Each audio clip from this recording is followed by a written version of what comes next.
It's the Opperman Report. And now, here is investigator Ed Opperman. Okay, welcome to the Opperman Report. I'm your host, private investigator Ed Opperman. And you can find me at Opperman Investigations and Digital Forensic Consulting. Just if you email me at oppermaninvestigations@gmail.com. I know I say it all the time, but I'm really excited today. William C. Dear, the author of O.J. is Innocent and I Can Prove It. Now, Bill Dear, you can find him at billdear.com, and you can email him directly at adear, 007, AOL.com. He's got coming up the 30-year anniversary of O.J. coming up, a documentary, and another documentary coming up on Discovery. Everyone's always saying to me, hey, Ed, get Bill Dear on the show. Get Bill Dear on. Okay, finally, I did. I got Bill Dear on the show. Mr. William C. Dear, are you there? I'm here. Thank you so much, my friend. Before we get into the whole story about O.J. is innocent and you can prove it, tell us about yourself. Who is William C. Dear? I've been a private investigator. Started off as a policeman when I was 18 years old in Lima, Florida. Then went with the Highway Patrol and then went with the Sheriff's Office doing the Bay of Pigs invasion. And I decided at that point I got tired of eating at the back door as a deputy sheriff. And so I wanted to go a little bit higher than that. So I moved to Dallas, Texas, worked for a company for about a year, and then formed my own company. And I've been doing it now for nearly 55 years. You were telling me you're working on right now a couple homicide investigations. I'm doing the one that I'm doing the one that you may have seen. Remember, about 8 years ago, there was a woman bludgeoned to death in a church at about 4 o'clock in the morning by an individual who was wearing a police SWAT outfit. And it made headlines all over the world. It was in Midlothian, Texas, which is a suburb just south of downtown Dallas. But that case has been lingering for 8 years. Hadn't been solved, and I decided that I wanted to take it, so it's my nickel, and I'm going to be able to do it. We're making great headway. Police chief of that particular town released information that wasn't totally true, but now we know why. And so when you keep in consideration that this is what I do for a living, I solve homicides. I did the Kennedy assassination. I was standing on the corner when Kennedy drove by. 18 years later, I was in charge of the exhumation of Lee Harvey Oswald. I've been inducted in the Police Officer Hall of Fame for my work on the Milo murder, which resulted in 11 arrests and 11 convictions as a private investigator. So I've been doing this a long time, and my expertise lies in that field of one of the most interesting subjects there is, and that's homicide. I know when we did in 2016 a show for Discovery, the 6 shows, it turned out that 70% of all the listeners and viewers were women. Women are very tenacious. I started an organization called Dear's Angels before Charlie's Angels because nobody would give women a chance. But I promise you, women make darn good investigators. Yeah, that's so true. The true crime audience is majority female. So how has your theory here about Jason? Well, you know what? How has your theory about Jason been? Well, let me just start off by telling you, number one, when it happened, we were in the office, and several people asked me, so what do you think? And I said, I don't like the sound of it. It sounds like the LAPD made a rush to judgment.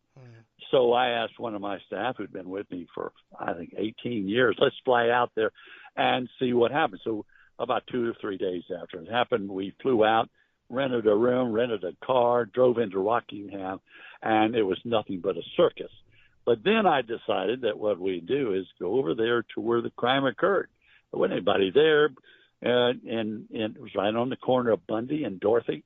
When you realize that, hey, a lot of traffic there at all times.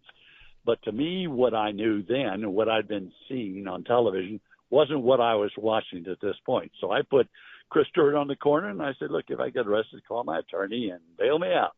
So I walked off of Bundy, down Dorothy, turned right in the alleyway, walked up to the back of where Nicole's residence was. There was some big, tall plants, about 6 or 8 feet tall, blocking the entrance from the back.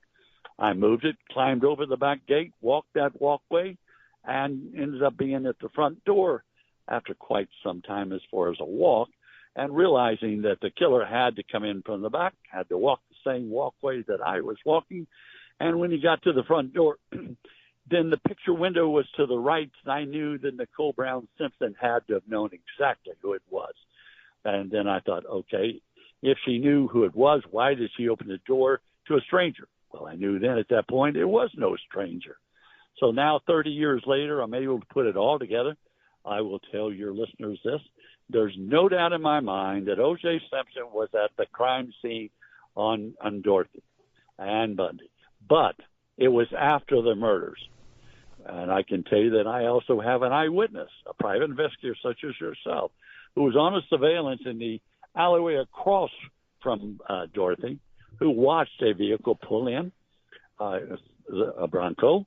It turned to the right off of Bundy onto Dorothy. When it did, it turned off its lights. It then made a slight turn to the right and entered the alley. The detective or investigator could see the two people in the car, and he pulled up a pair of binoculars and recognized that the driver was O.J. Simpson. They pulled up behind Nicole's bungalow and stayed there, engine running, lights off for approximately 10 minutes. He opens the door, referring to O.J., out of the driver's side, comes around the back, and begins to put on a pair of gloves. The passenger then climbs from the right side over the console, now behind the steering wheel of the Bronco is still running, while O.J. puts on the gloves and enters from the rear. And about 10 minutes later, O.J. comes back out. This time he's not wearing his clothes. He's wearing only a pair of boxer shorts.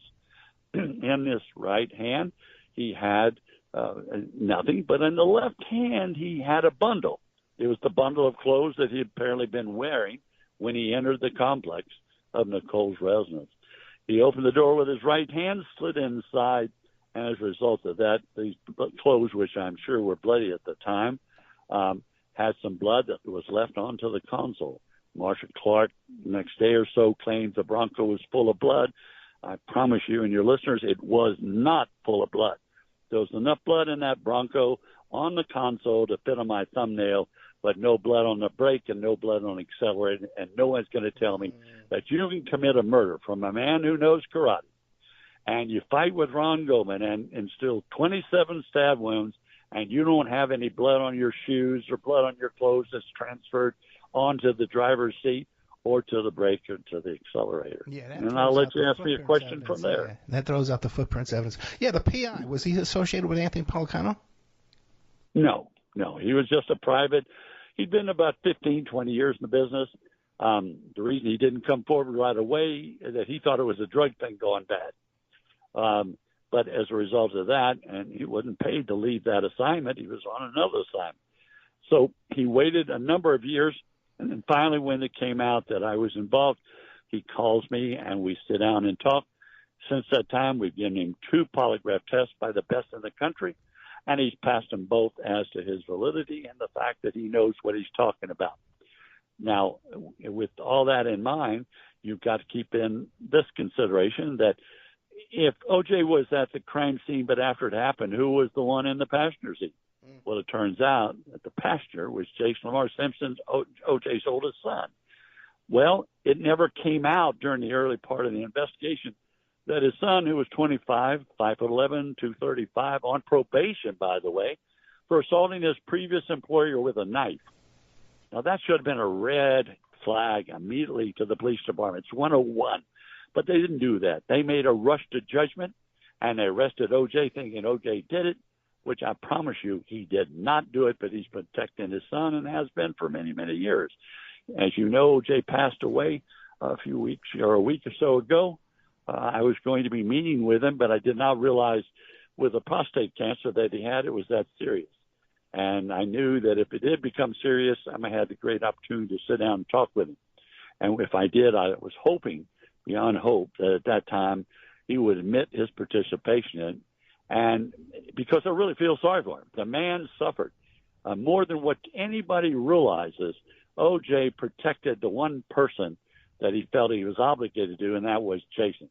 He'd had trouble with Jason when he was playing football at the age of 10. Sports Illustrated has an article dated back that length of time showing that O.J. had been interviewed and said, I'm going to have to stay home and take care of my son because he is a troubled child and we can't control him. Well, the son continued with that problem for many, many years. Had a drug alcohol problem, abuse of drugs, had been in the psychiatric unit. He had attempted 3 attempted suicides, was known to carry a knife, and on the particular night of the murders, Nicole was going to be supposedly having dinner at a restaurant where normally he would be the chef, but only the sous chef. The regular chef who owned the restaurant took off that Sunday. As a result, Jason then became the acting chef and was preparing dinner for 13. But Nicole never showed up. You don't do that to somebody who suffers rage disorder, who's on medication-controlled intermittent rage disorder, who had checked into Cedars-Sinai just 6 weeks prior to that and told the attending physician, I'm out of my medication and I'm about to rage. And that right there, if the police department had done their job in the first place, this thing would not have lasted 30 years. I've been involved in it 30 years only because of the fact I did my best to see if OJ would come forward, but he didn't. But I can tell you now, even though he's passed away, I have every intention of taking all the evidence I have, and I promise you I have a great deal of evidence, and I'm going to take it before the grand jury, and hopefully we'll get an indictment. And I want the reputation that OJ had back. That's the same thing that after he was found not guilty, he ended up in Las Vegas. And what happened there? He ends up getting arrested for an armed robbery, which was so phony. And I say that as a person who's been in this business for years. 4 judges and I sat down. We knew that he was being played at this particular time. He was at a wedding. He got a call from this individual who had set up this meeting with 2 memorabilia dealers and called OJ and told him, said, OJ, they're trying to sell your memorabilia. He said, I don't give a damn. I'm not going to come over there. The man called him back. We know who he is. 4-time convicted felon. He's well known in the industry. So he had placed recording devices on top of this small room that contained 1 bed, but it had a good recording system and recorded the entire conversation. He calls OJ and said, OJ, now they're selling your mother's stuff. Well, that's one thing that set him off. So then he asked 2 or 3 friends, if you want to go with me, I'm going over to get my stuff back. And that's exactly what he did. When he entered Las Vegas, you see him walking the hallway. He enters the small room down. There was a cheap room of that particular hotel. Opens the door, and all the memorabilia was on that single bed. The 2 memorabilia dealers had been from L.A., and this guy had brought them over with the understanding that he was going to buy all this stuff. OJ gathered the stuff up, and they admitted later it was his stuff, but yet 90% of it was. And so he gathered it, and the people that were with him left. They didn't pull a gun. One of the guys had a permit for a gun, and that's a crock that if anybody says that OJ pulled a gun, that's a bunch of nonsense. They left. OJ called the police department in Las Vegas and said, look, I picked up my stuff. I have it. There's a few things that aren't mine. If you want to come get it, fine. If not, you want to tell them to come get it, I'll be glad to give it back. But instead, it was a setup. And the next thing you know, poor OJ gets arrested again, and this time for a so-called armed robbery. And next spends 9 years in prison for something that son of a gun didn't do. Yeah, I was in Vegas for that, and some of his co-defendants, like you said, they were armed, and they even had better defenses than OJ did. They all got better dispositions in their cases, every single one of them. That's a whole nother story, a whole nother show for us, my friend. Back to the PI though, real quick. So you have a sworn statement from him. You have like a video deposition from him. What do you have? I have both. I have both video and I have it written. But you're talking about the investigator. Yeah, the witness, yeah. Yeah, certainly. Yeah, we have him on tape, on film. I will share this with you. Yeah. About 10 years ago, I did a short film, and it aired in Santa Monica. And it was my short investigation on the case and bringing it current. And when it was a full house at the theater, so when it came out, there was a lady waiting who had been sitting in the back of the theater, came out and told my assistant, he said, she wants to talk to you. And I said, okay. So when I got through with several other people, we spoke. We took pictures of her. We can prove everything we said. And she said, quote, Mr. Dear, I promise you, my brother was Robert Kardashian, whom you know. I was his sister. Before he died, he made me promise that if I ever saw you and make every attempt to do so, tell you that you got it right. O.J. did not commit the murders. Jason did. Now, you can't get it better than that. Now you've been in the public eye on this case for 30 years. Have you ever talked to Jason or O.J.? There was a meeting set up for me to visit with O.J., but I felt because this was my investigation, I did not want to have anybody involved. Nobody paid me. It was my money. I've done very well in this business. I work some of the top murder and kidnappings around the world, and then I do cases sometimes for $10 for children that have been kidnapped. In this particular case, it was my nickel from the very beginning, and even though I've written 2 books on it, books do not make you money. Yes, and if anybody thinks that to the contrary, I can promise you it doesn't fly. And you're certainly not going to live by it, that's for sure. Yeah, maybe back in the 70s. Definitely maybe. You know? Okay. Now what about Jason? Have you heard through the grapevine of any reaction or any kind of response? Yeah, when we were originally there, he decided he wanted to up and leave, and he moved to Atlanta, Georgia. And I know we followed him. We knew the place he's been. But before he left, he lived in the kind of off the ocean side, and he lived in the back of a kind of a duplex sort of thing. And he lived there with his dog and in a single bed, kind of a very small complex. And as a result of that, he would play with this dog. And we have photographs of him wearing the knit cap that was found at the crime scene. In it was the hairs of a Negro boy, a man, and in addition to that was a dog. By the way, we have the dog's ashes. We have things that Jason had thrown into his garbage. We have one that says, "It's the year of the knife for me. I cut away my problems with a knife. I don't let anybody bother my family." Then when he failed to pay for a public storage facility that he'd put a box in that contained some important items, I was able to acquire it since he failed to make the payment. Acquired it from an individual who was sent there to buy it. We paid for it. We own it. We have it inside this box, which wasn't very big, in this large storage facility that was being operated by A.C. Callings.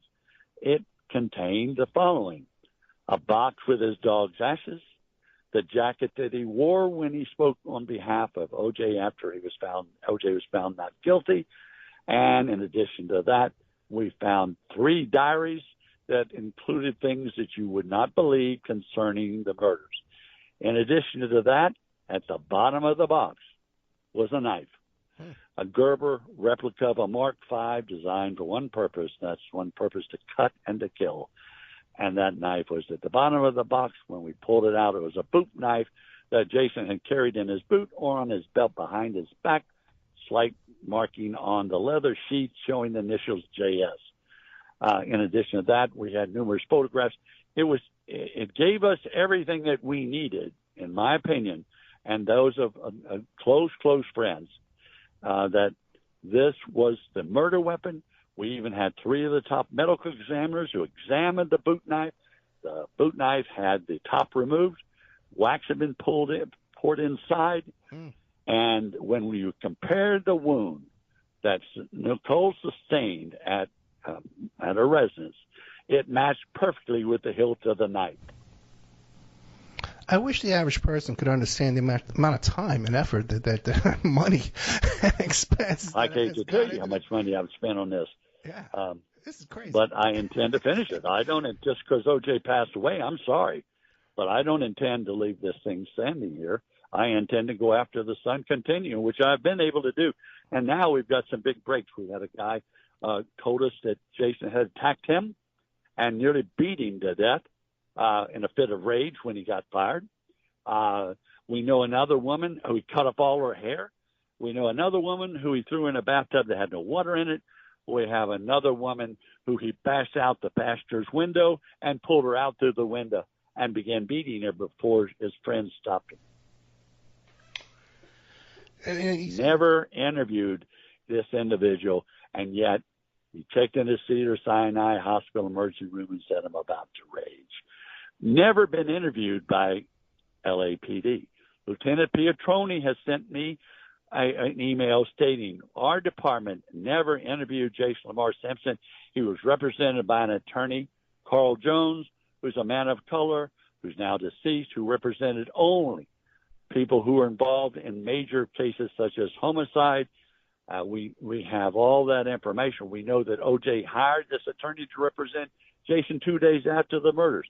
Why in the world, if Jason was on probation at the time for assault with a deadly weapon, a knife, why would the LAPD have picked him up for questioning whether or not he was represented by an attorney or not? As people see on television on all these true crimes, you can bring somebody in for questioning. They can take the fifth. They can be represented by a lawyer, but you can certainly have them on film and see what their reaction was. But Van Etter and Lang never did. The same with the socks found at the foot of the bed.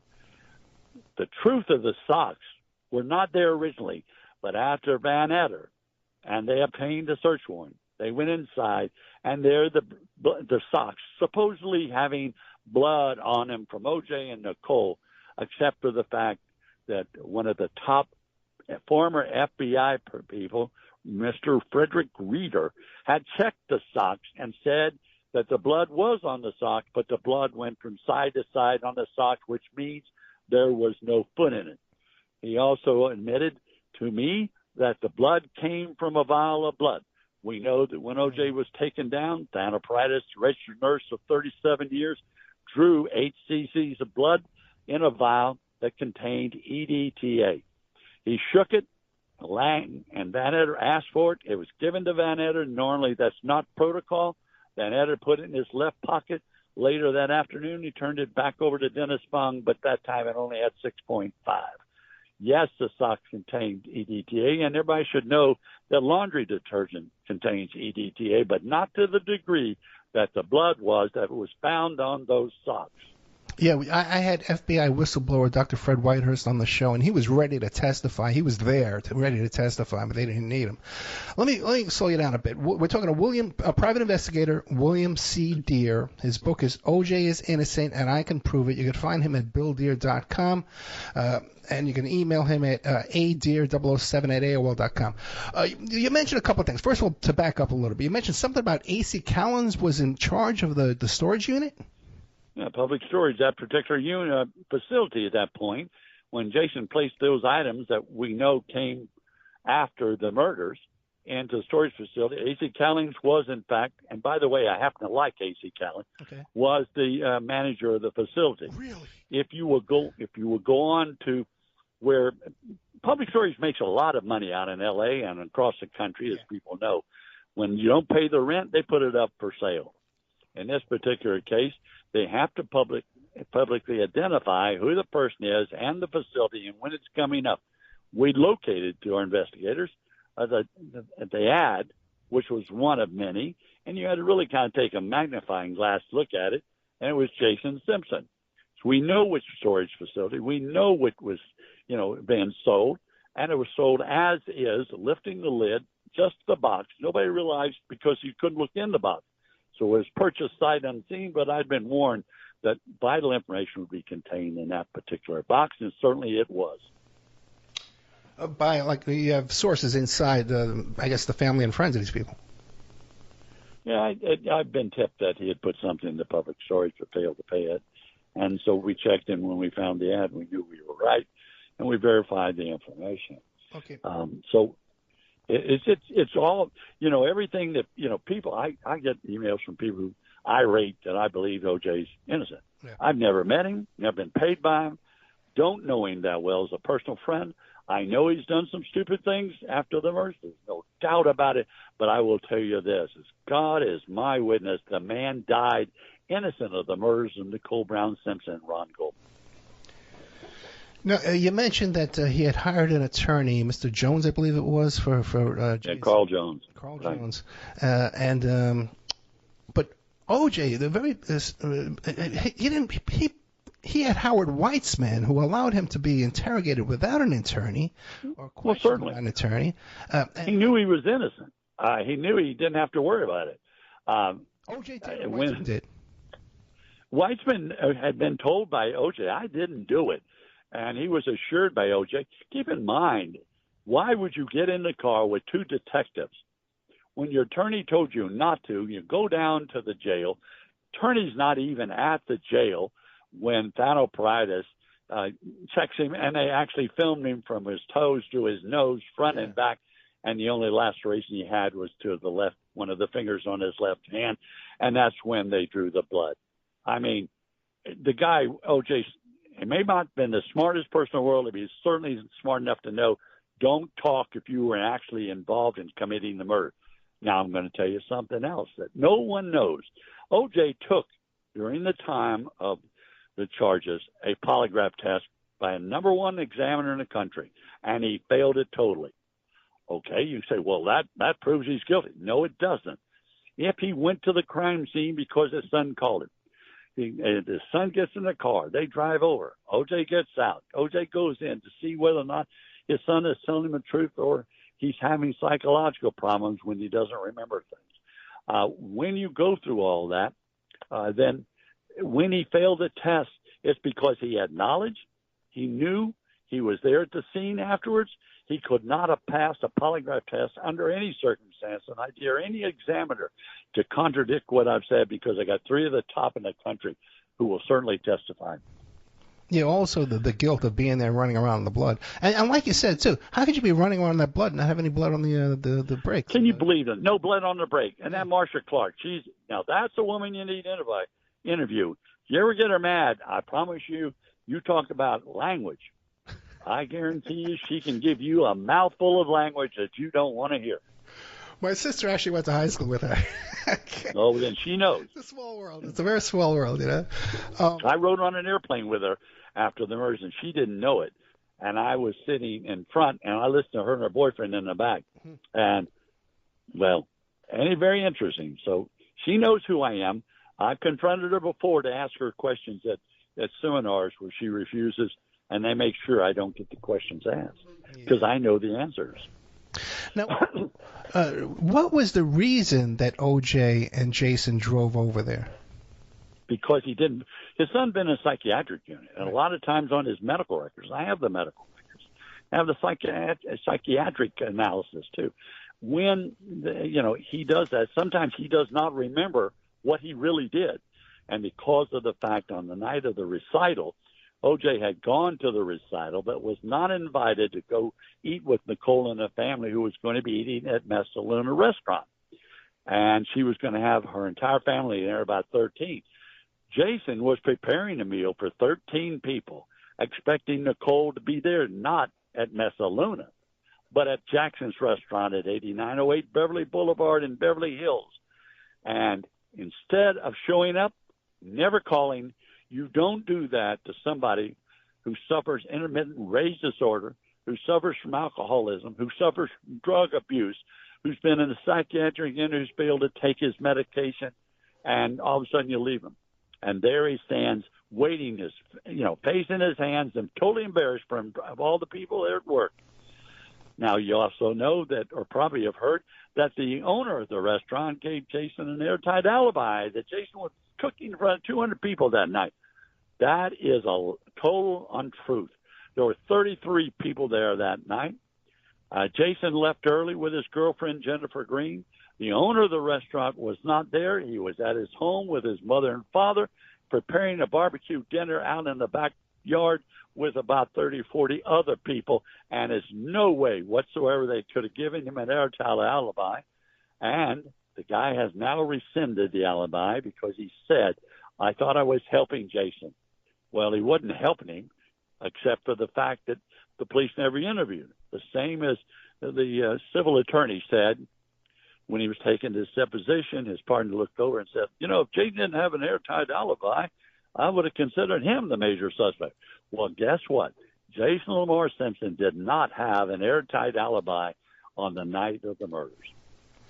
So let me see if I'm clear. So Jason went there, did the murders, and I suppose if he would have seen Ron Goldman... Well, he confronted her. He didn't go there with intentions to kill her. Right. What he did was he was mad, furious because she had embarrassed him, and even in his psychiatric, he doesn't like women to lie to him.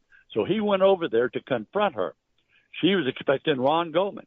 He comes in the back gate, which he had access to. They'd gone out dancing, gone to restaurants together. So he comes up front, knocks on the door. She sees at the window. She opens the door, steps out, and then they get into a confrontation. In all probability, she slaps him, which is what she's known to do. That sets him off. He reaches for his knife, and about that time, Ron Goldman is coming in from the back. Here's the altercation occurring. Hollers, hey, hey, hey, runs up. Ron Goldman did not have a knife to protect himself, but he knew karate, and that's when the fight ensued. But before that time, Jason had taken the knife and come down with it, with the butt of the knife on top of Nicole's skull, rendering her unconscious. Not a serious wound, but one that needed stitches and one that she'd been sore for a long period of time. He then fought with Goldman. 27 stab wounds later, Goldman's dead. Nicole's coming to. He puts his foot on her back, pulls her head back, and cuts her 3 times. I have all the film, I promise you, that was not shared in the courtroom, at my lab, on my ranch, along with Jason's vehicle, his diaries, and the murder weapon. And so then he went back to O.J.'s and said, hey, I just did something crazy, and O.J. didn't believe him. He called O.J. on the phone. O.J. didn't believe him. He had a meeting at the intersection of San Vicente and Bundy, parked his vehicle, Jason's, got in with O.J. That's when O.J. drove through, down Bundy toward Dorothy, turned right, and that's when they turned the headlights on, and the investigator sees him to the left and verifies that it was O.J. driving and Jason was riding in the passenger seat. Once O.J. came out with the clothes rolled up is because of the fact when he went in there, he checked Nicole's body. It was dark, and the head moved one way and the body the other because it was nearly decapitated. He dropped one of the 2 gloves that he'd taken off to check her pulse. He then realized what had happened. He knew that the 2 kids were upstairs, supposedly asleep. He knew also that she was supposed to have, one of the girls, Cindy, was supposed to have a sleepover. He didn't know that the sleepover had been canceled. So he certainly would not have committed a murder with 3 of his 3 kids up there upstairs at the time of the murders when they'd be playing and not sleeping. So it all points and makes sense. It's just that LAPD and those involved, and I promise you involved, have withheld stuff that should never have been withheld. Van Etter's deceased now. Sorry about that. Tom Lang is a good guy as far as I know, but I can assure you that all I have is facts. And you know, it's just like somebody said to me the other day, well, why doesn't Jason sue you in 30 years? Well, I can tell you why. Exactly. Because in a civil lawsuit, I have the right to take that boy's man's deposition. And I promise you the questions that I would ask, I have the answers for, and he certainly does not want that to be made a part of records. Okay, a couple of things. The medical examiner at the preliminary hearing testified that there were 2 knives. Yes. What do you think? Well, I have the knife that committed the murder. One is a double-bladed knife. It could have been, I said, one knife. Could have been a double-bladed knife, 2 knives. It was a double-bladed knife, and that's what we found in the bottom of the box. I'm just going by memory from my interviews with T.H. Johnson, that the Emmy, and I saw the video in his movie, that the Emmy said that there was one knife was a double-sided and the other one was just one-sided. They're full of hot air. You don't think so? It was one knife, one person perpetrator, and a double-bladed knife that had been cut or sharpened on both sides at different types, which might give you the indication that there were 2 knives. I don't think they ever said there were 2 knives. They said the possibility of 2 knives or a knife that was a double-bladed knife, razor sharp on both sides. Yeah, that actual video is in the film Serpents Rising. If anybody I don't care what's in that video. I know. I'm talking to the audience. I'm trying to. Oh, okay. The audience too, Bill. We're talking to private investigator William C. Dear. The book is O.J. is Innocent, and I Can Prove It. You can find him at BillDear.com. Now, what about any injuries to Jason the next day? Did he must have, if he did all the fighting, he must have been covered too, right? Well, again, being the sous chef, he preps meat. So he went back with his vehicle, the Jeep that we have now in our possession, took off the bloody clothes, put him in the hamper, and the laundry comes on Monday. Now he's been given an airtight alibi by Alan Ladd Jackson, the guy who owns. But again, here's the kicker. There was a silent partner in Jackson's.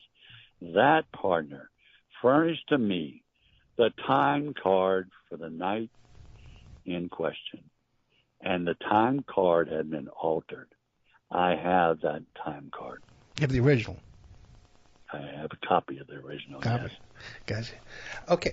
So now, if you got all this, man, are you talking to the prosecutor's office and the DA's office? They don't listen. They're not going to be made. They already have been made a fool of. They've spent millions and millions of dollars. They don't want to. They hope that I'll pass away. Mm-hmm. Guess what? I'm not going to anytime soon. They hope I'll go away, but I'm not going away. I'm kind of like their thorn in their side. The truth is the truth, and I want justice. And the wrong man was tried in that courtroom. The right man is still walking free, and in fact should be tried. And let the jury decide his innocence or guilt based on the evidence. Now, Furman, you believe Furman planted that glove? No, absolutely not. Really? No. That glove came from O.J. when he came in the back way. Took one of the gloves off, and when he was shocked, he dropped it. Now, when he came back, he still had the one glove. So he climbs over the back gate where the bungalow are, where Cato Kalin and his Arnell resided. And when he jumped over that gate, they claimed it was a 6-foot fence. It wasn't. It was a 4-foot with prongs. That's how he cut his hand. When he climbed and jumped over real quick because Alan Parks is waiting for him up front and waiting to take him to the airport, he lost his balance and hit the back of the bungalow, which is what Cato Kalin heard when he was on the telephone. Cato then went around out back, and because it's dark, you wouldn't have seen the glove. The glove was there, lying there, so when they searched the premises later, they found the bloody glove. Isn't the timing, though, of Furman's of the picture of Furman pointing to the glove, isn't the timing of that off? Like he claimed he had not been there yet. This is obscure stuff. I know. I don't know. Okay. I'm sorry. I'm lost on what you said on that. But there's no doubt that O.J. climbed over that fence, cut his knee, dropped the glove, made his way because you got to remember, Alan Parks is waiting to take him to the airport. And so all this that I'm giving your audience is fact. It's not hearsay. It's not what I've made up for no reason whatsoever. It's totally fact. Now, you can ask me any other questions that you think your audience might. The knife you have in your possession, what kind of testing has been done to that knife? And who did it? Who tested it, and they also turned it into 3 medical examiners who said in all probability, and we have them on film, this is the knife used in the murders of Nicole and Goldman. What do you make of all these stories you hear about Joey Ippolito and the organized crime, and drug dealing, all that kind of stuff? What do you make of that stuff? I don't know. Have they ever found Joey Ippolito? I don't know. Supposedly he disappeared. So they said that he was a knee breaker. Yeah. I mean, A.C. Collins was a knee breaker for Joey Ippolito, which to your audience means you go out and collect money that's owed to them. He disappeared. I don't know for sure. You can probably hit your computer and find out if he's ever surfaced or not.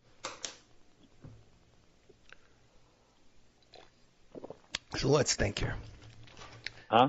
I said, let's think. What about all this stuff that just recently came out? All this stuff about Charlie, that's the biggest farce in the world. That guy tried to sell me that story for the last 10 years. Wait, who came to you with that story? A guy named the guy that wrote the damn thing. Excuse me, the guy that wrote the thing. Yeah. And they wanted me on a show the other day. Him and what's a friend, who used to be a friend of OJ's, who did a lot of interview tapes with with OJ. And I refuse to do so. I don't intend to. I don't buy the story. I've checked it thoroughly. I have no credibility whatsoever. It seems to be like a strange little red herring, like thrown into the mix, right? Well, it's somebody trying to sell something. I was first offered the thing. I think they offered it to me for $50,000. Then over the period of time, they lowered to $5,000, or then we do a joint venture.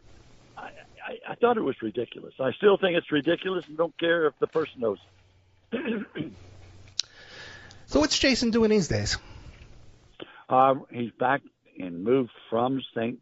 Cecilia restaurant in Atlanta. He's now back at his original restaurant in L.A. He's now married, has no children. He is still a sous chef and sometimes a chef. And what would be his relationship with his brothers and sisters right now if he killed their mother? Very little, I would imagine. You didn't see Jason being appointed as one of the executors. You saw Justin being appointed. Justin was a very successful real estate agent in Florida, moved back up to Las Vegas to be with his dad while he was ill. And what about on O.J.'s deathbed? Did Jason come down there? I've been told he did, and then I've been told he didn't. I will find out pretty soon. I don't know. And you hear these stories about O.J. had everybody sign NDAs, had them leave the phones out of the list. What do you make of all that? What do they know? I mean, do they know what I know? Absolutely not. They were young kids. No, I know that, but O.J. must have known something. You think he made a deathbed? Well, certainly he did. He could have said, "Look, I didn't do it, and I've said it all along, and I'm saying it again on my deathbed." But I don't know. I wasn't present. I do know he lived in a gated community. I know he played golf all the time. I know he had a lot of people that came to visit with him in Las Vegas, and so he lived out his life. Sadly, after suffering 9 years in prison, again, innocent on this one as well as the murders of Nicole. There's a lot of other things I could share with you, but right now I've kept some of these things close to my chest, and we want to keep it that way. For right now, anyway. You can whisper it to me. Yeah. Well, a lot of people bring out. I received 2 calls last week from people who have this great theory. It is so. I can only tell you, I don't know what their goal is other than 15 minutes of fame. They're certainly not going to get it from me. What about Jeffrey Fillings guarding the Jews? The prison guard. What do you make of that? Oh, I'm not going to even go there. Really? I promise you I don't. Okay. Yeah, no. I wish no, I just rather not. Do I think he plays any important part? Not particularly, no. I remember when, and you do if you were in Vegas, that he bonded and had to be rebonded.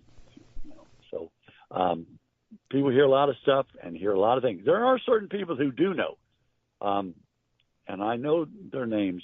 And again, both of the ones that I know are elderly, but I have talked to them, and I have that. Just like I promised that individual, Ms. Kardashian, I would not use her information. I did not use it in 2016 when we did a 6-part series. I gave her my word, but she passed away 2 years ago, and now that information is free for me to use. And who's that? The lady who told me that her brother told her that O.J. did not commit the murder and that his son Jason did, and that I was certainly right in the book that I wrote. And what about Bill Waz? That whole story about Bill Waz, he was hired to follow around. What do you think of that one? Oh God! Another one of those 15 minutes of fame. Yeah. Okay. Have no comment.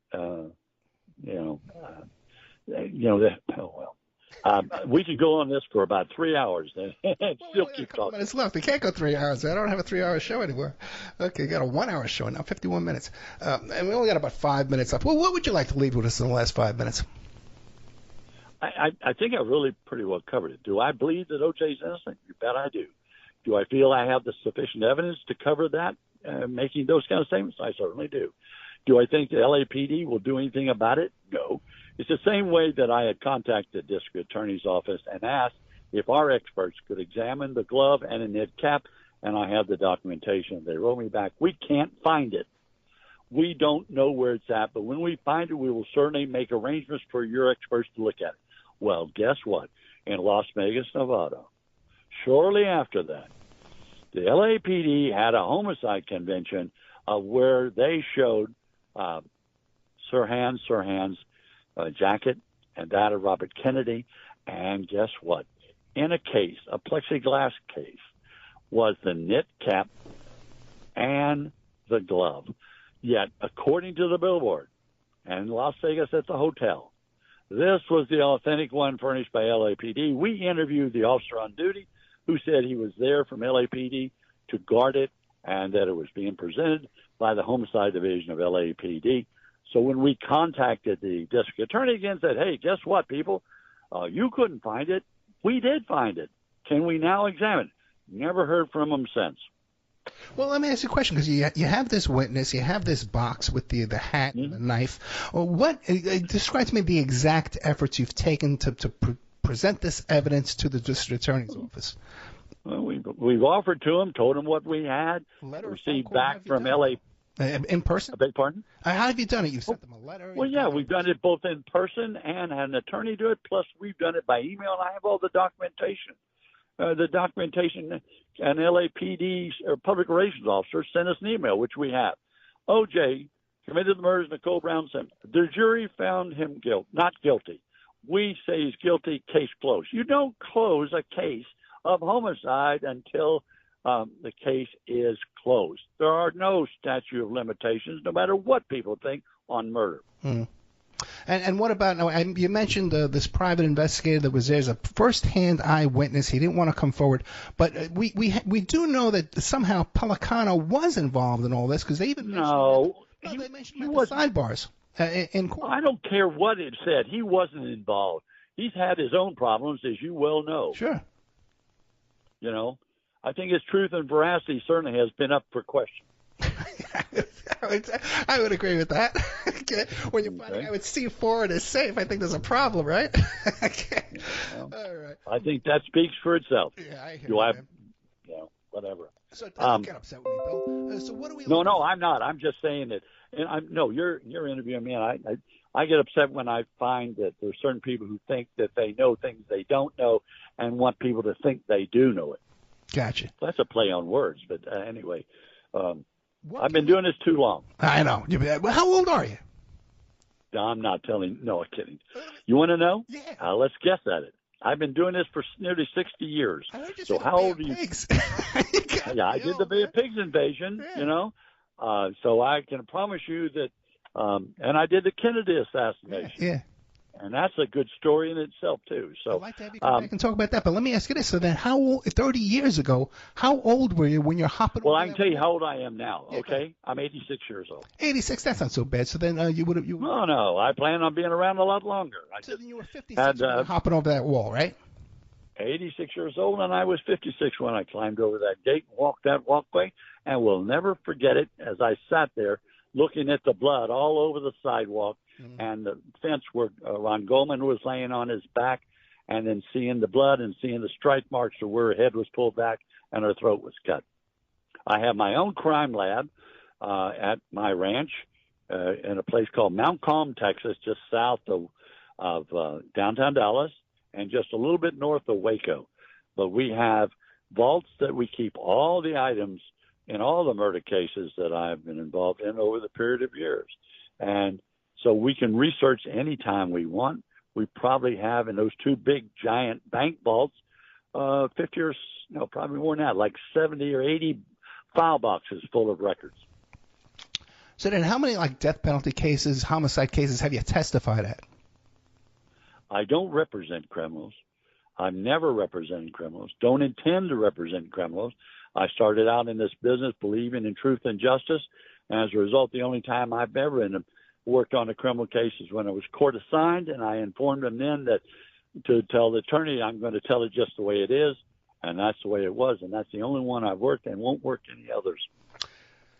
Let me ask you this, William C. Dear, are there any questions you think I haven't asked you that you want the audience to know? Not particularly. I think you did a good job of what you asked. You don't like some of my questions, I could tell.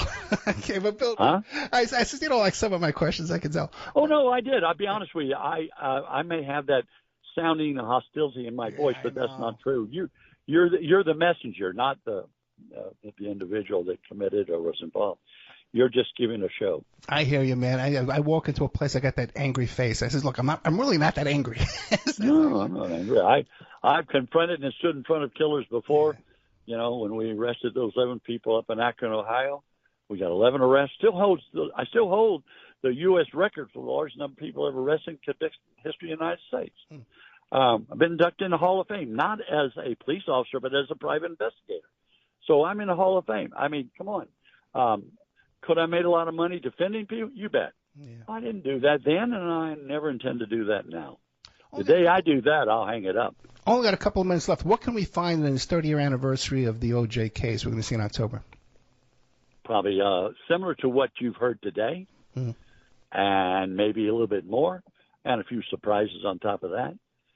And right now, like I said, I'm working on this murder case in Midlothian, Texas, that made headlines all over the world, and I'm hoping to bring that to fruition. It's been hiding there for 8 years, and so as a result of that, I decided let's solve this case, and that's exactly what I'm going to do. And with the death of O.J., do you think maybe the inner circle around O.J. must be aware of Jason? Do you think it would be more likely now that someone would come forward with some insight? No, I don't think so. I think when O.J. probably made them promise never to say anything, and I wouldn't doubt that. He never said it on his deathbed. He didn't say it in the 30 years. I will tell you this, when he was in the 9 years that he served in prison, then they brought him to Vegas during a hearing. If you'll look on the records, you'll see that I was honored in a way to sit behind him. Oh, really? During that hearing, you'll see O.J. there, and you'll see me sitting right. First day, I was sitting off to the side. The second day, they made it available so I could sit behind him. He knew I was there. I can't tell you how he knew, but he knew I was there. And I felt sorry for him then, feel sorry for him now. He's gone to a much, much better place. William C. Dear, the book is called O.J. is Innocent, and I Can Prove It. You can get the Kindle version, still available. If you want to get a hard copy, it's like a collector's item. You can find them at BillDear.com, and if you want to email him, it's adear007@AOL.com. Mr. Dear, thank you so much. My pleasure, and good luck to you. Continued success. Thank you, sir. Good night.